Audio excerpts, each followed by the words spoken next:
हे गांभीर्याची गंभीर बाब आहे म्हणून गृह मंत्रालय ही जी SIT जी पहिली बनवली मालेगाव ती गृह मंत्रालयाने बनवली आहे आणि त्यात ही गोष्टी लक्षात नाही द्यायला तुमचं आपण नंतर प्रेस संपल्यानंतर घेऊ ही काही वादविवाद स्पर्धा नाही आहे आपण नंतर घेऊ.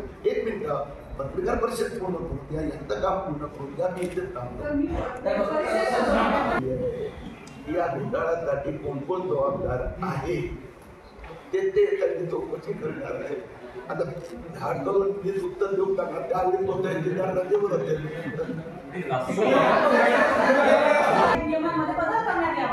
विशेष म्हणजे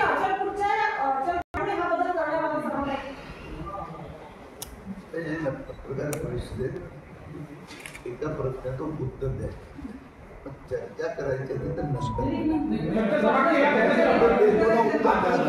एक मिनिट हा उत्तर दिल्यानंतर त्यांना काय मला विचारायचं तर नंतर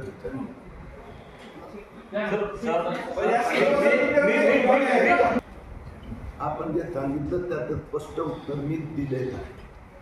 पुन्हा एकदा या संबंधित गाईडलाईन नियम स्पष्ट आहे.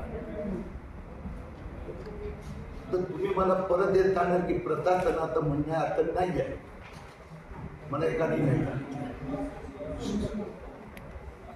तरी तुम्हाला सांगितलं तर तुम्ही त्याला सांगा की तुम्ही जबाब द्या बरोबर आहे. चर्चा नाही.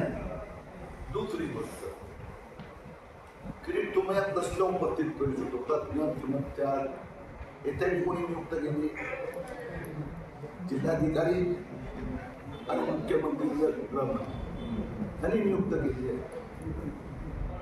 त्या लक्षात आलं तर पटलं तर त्यावेळी करतात ना सध्या नाही दिली गुन्हेगार घोषित नाही केलं ते येता येतो त्रुटी असल्याशिवाय त्यांनी कर्तव्य नाही.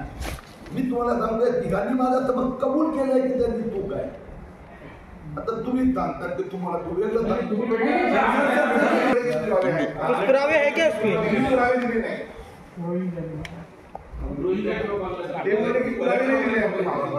उत्तर देतोय परत एकदा एक मिनिट डॉक्टर टीव्हीवर इथे मी तुमचा प्रश्नाचं उत्तर दिलं तुम्हाला नाही तुमच्याकडे पुरावे आहेत का 5 वेळा हा प्रश्न एक मिनिट देतो ना उत्तर 5 वेळा. या सगळ्यांची नावं आमच्याकडे आहेत आणि लक्षात 3% पण हिंदू नावं. आता तुम्ही म्हणता ती मुस्लिम आहे पण मुस्लिम इथे राहणाऱ्या मुस्लिमांची नाही आहेत नावं त्यांच्याकडे सगळ्यांकडे आहेत. लक्षात आलं ही सगळी बांगलादेशची संबंधित नाव आहे.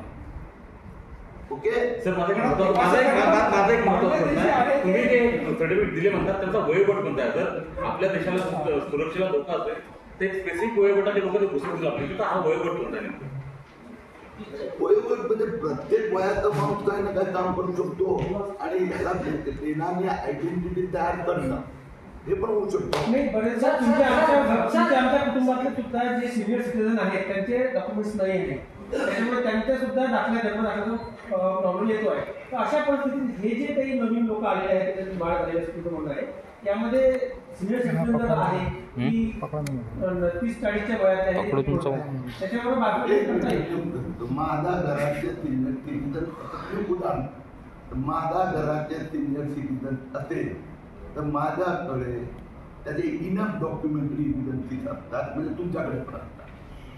आई वडील आजी आजोबा चुलते नातेवाईक त्या भागात आणखी रहिवासी त्या भागात राहत होतो त्याचे पुरावे असे इनफ डॉक्युमेंट असतात आणि त्यांना मिळतात. आणि माझ्या घरातले 60 वर्षानंतर मी जन्माचा दाखला घ्यायला जात नाही 40 वर्षानंतर जात नाही. माझ्या घरातले 4 परिवारातले 4 लोकांचे जन्म दाखले घ्यायला जात नाही. धन्यवाद.